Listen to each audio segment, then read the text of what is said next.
All right, let's talk about something we all use every single day, but probably don't think about too much: money. Specifically, modern money. I mean, it's not backed by gold anymore. So, what actually gives it value? We're going to dive in and figure that out. Seriously, just think about a banknote for a second. It's just a piece of paper, right? So why in the world can you trade that little piece of paper for your groceries, gas for your car, or even a brand new phone? It has zero value on its own, but somehow it has all this purchasing power. The answer? Well, it's a really fascinating story about trust, history, and a very, very delicate balancing act. Okay, so here's our game plan. First, we'll look at what modern money even is. Then, we'll see how it stacks up against older systems. After that, we'll get into the dangers of price swings, meet the institutions that try to control them, and finally, we'll talk about the one thing that holds it all together, and that's trust. So, let's jump right in. The best way to think about this is that the money we use today, it's really just the latest step in a super long process. Over time, money has just gotten more and more abstract. So what does that mean for us right now? Well, pretty much the entire global economy runs on something called fiat currency. And fiat is just a fancy way of saying by decree. It means our money has value simply because a government says it does. Now, this switch gave governments a ton of flexibility, but it also kind of opened a Pandora's box of new problems. So to really get this, let's compare this new fiat system with what came before. It's basically a tale of two totally different ideas about where value actually comes from. And here it is, the single biggest difference. On one hand, you've got commodity money. Its value comes from the actual stuff it's made of, think gold. But on the other hand, you've got our system, fiat money, where the value comes from our shared trust in an institution, like a government. Commodity money is pretty easy to understand, right? A gold coin is valuable because, well, it's made of gold. You could melt it down, and that lump of metal is still worth something. And the key thing here is that its supply is naturally limited. You can only make as much money as you can dig out of the ground. Fiat money, though, is the total opposite. A $20 bill is valuable only because the government says so, and, this is just as important, because we all agree to accept it. It's not backed by anything you can touch, just our collective faith. And that means its supply isn't limited by nature. A central authority can create more or take it away. Okay, this chart really lays out the trade-offs nicely. You start with bartering, which was just clunky and inefficient.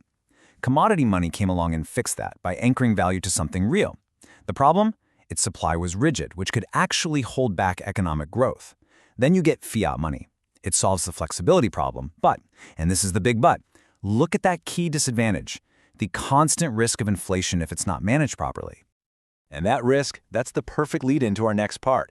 Because once you unhitch your money from something physical like gold, you're suddenly faced with this massive, constant challenge. How do you keep its value stable? How do you stop it from swinging all over the place? Now, the danger everyone knows about is inflation. That's just when your money buys less today than it did yesterday.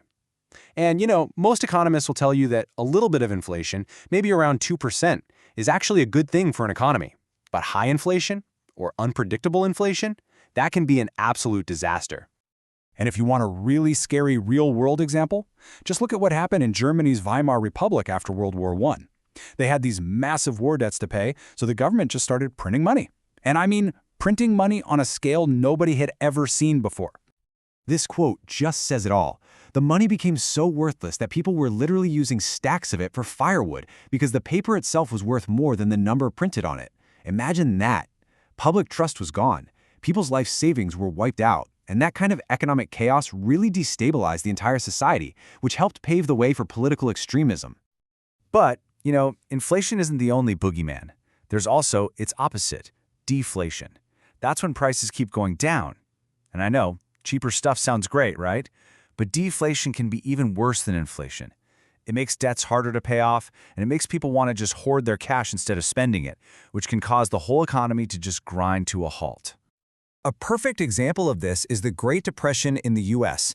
They saw massive deflation. In just 1 year, from 1931 to 1932, prices fell by 10%. That price collapse is what helped turn a bad recession into a catastrophic, long-lasting depression. Businesses failed and unemployment just went through the roof. So, okay, on one side, you've got the nightmare of hyperinflation, and on the other, you've got a deflationary death spiral. It's like walking a tightrope. So, how do modern economies even try to prevent this kind of chaos? Well, the answer was to create a brand new kind of institution, the central bank. You can think of them as the modern guardians of our money, designed for the specific job of managing all the instability that comes with a fiat system. So a central bank, like the Federal Reserve in the United States or the European Central Bank, their whole job is to manage a country's money. They control how much money is out there and they set the key interest rates, all in an effort to keep the economy stable. And here's the really crucial part. Their mandate, their number one goal is price stability, which is just a fancy way of saying they're supposed to fight both inflation and deflation. And to do that job right, they're designed to be independent from politics.